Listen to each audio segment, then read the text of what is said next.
The fire roared like a monster in the night, swallowing everything in its path. The screams, the heat, the blinding orange glow. It was chaos. A small boy was trapped inside the burning car, pounding his tiny fists against the window, smoke curling around his face. People stood frozen, horrified, paralyzed by fear. But one man moved, a biker with grease-stained hands, scars on his arms, and eyes that had seen too much pain. He dropped his cigarette, threw off his leather jacket, and ran straight toward the inferno. If you believe that kindness and second chances can still change the world, please take a moment to like, comment, share, and subscribe. This story will remind you that true heroes sometimes wear leather and ride with thunder. His name was Jack Hawk Morgan, a member of the Black Wind MC. To most, he was just another rough biker. Tattoos, long hair, black vest, always riding with his crew. But behind that tough shell lived a man burdened by regret. Years ago, Jack had lost his own family in a car accident caused by his reckless youth. Since that day, he carried guilt heavier than his Harley. Every mile he rode was a mile away from the man he used to be. That night, fate gave him a chance to face his past in the most unexpected way. It was just another evening at Route 299 Diner, a small roadside cafe where locals came for coffee and truckers stopped to rest. The waitress, Emily, was a single mother working double shifts to raise her 6-year-old son, Ben. They were well known to the bikers. Every time the Black Wind MC stopped by, Emily greeted them with a smile, unafraid of their rough looks. Her kindness had earned their respect, especially Jack's. He often watched quietly as she served coffee, talking softly to her little boy sitting in the corner, drawing pictures of motorcycles. That night, as the sun disappeared behind the desert hills, Jack and his crew parked their bikes outside the diner. The neon lights glowed red and blue, and laughter echoed as the men shared stories from the road. Emily smiled, refilling mugs and thanking them for good tips. Her son Ben played outside near the parking lot, chasing a small toy car that rolled a bit too far. It stopped right beside a parked sedan, and that's when everything changed. The car suddenly exploded. Flames burst into the air with a thunderous boom. The shockwave threw Emily to the ground, shattering glass across the diner floor. Screams filled the night. The sedan was engulfed in seconds, and inside little Ben was trapped. The door handle was twisted metal, the smoke was rising fast, and his tiny cries pierced through the chaos. Jack didn't think, he just ran. His boots hit the asphalt hard, his heart pounding louder than the fire's roar.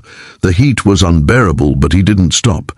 He ripped off his leather vest and wrapped it around his arm, using it to smash the back window.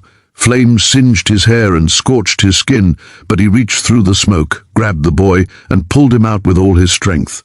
He fell backward onto the pavement, clutching Ben tightly against his chest. Emily was there in seconds, her face streaked with tears and soot. She wrapped her arms around her son, crying his name over and over.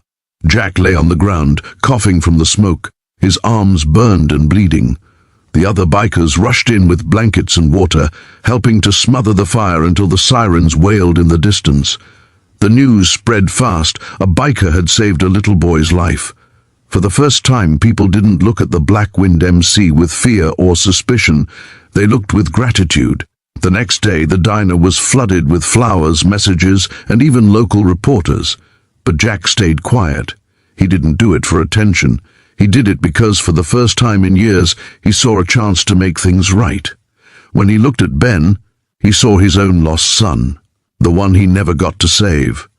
In the days that followed, Emily visited Jack in the hospital. His arms were bandaged, and his skin bore the marks of fire. She brought her son along, holding his hand tightly. Ben shyly handed Jack a small drawing. It showed a motorcycle, flames behind it, and a man with wings pulling a boy to safety. "You're my hero," the little boy whispered. Jack's eyes filled with tears he didn't bother to hide. For a man who once thought his heart had turned to stone, that child's words shattered it open again. After Jack recovered, something beautiful happened. The bikers, moved by what had happened, organized a fundraiser for Emily and her son. They parked their bikes in a long line outside the diner, 299 engines rumbling in unity. They raised enough money to rebuild Emily's home, buy her a new car, and secure Ben's future. That night, the diner's neon sign flickered above them, glowing brighter than ever, as if the whole world was watching. Emily stood on the steps of the diner, her arm around her son, looking at Jack and his brothers. "You didn't just save my boy," she said softly. "You saved me too." The bikers stood silent, hardened men with tattoos and scars, yet tears glistened in their eyes. For them, it wasn't just about the rescue. It was proof that no matter how dark your past, one act of courage can light up an entire community. Jack looked out at the group, then at Emily and Ben. For the first time, he didn't feel like an outlaw. He felt like a man who had finally done something that mattered. The guilt he carried for years seemed to fade under the stars. In that small town, under the glow of the diner's lights, people saw him not as a biker, but as a hero. Weeks later, a new sign was added above the diner's door. It read, "The Black Wind Diner, where heroes still ride." Locals came from miles away to see it, to meet the man who ran into fire when everyone else froze.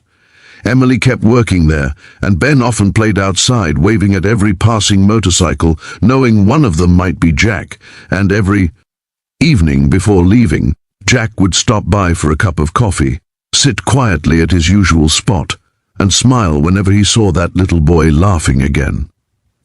If this story touched your heart, please don't forget to like, share, and subscribe. Your support helps keep stories of real courage and compassion alive. And before you go, tell us in the comments, do you believe one act of bravery can change a lifetime of regret?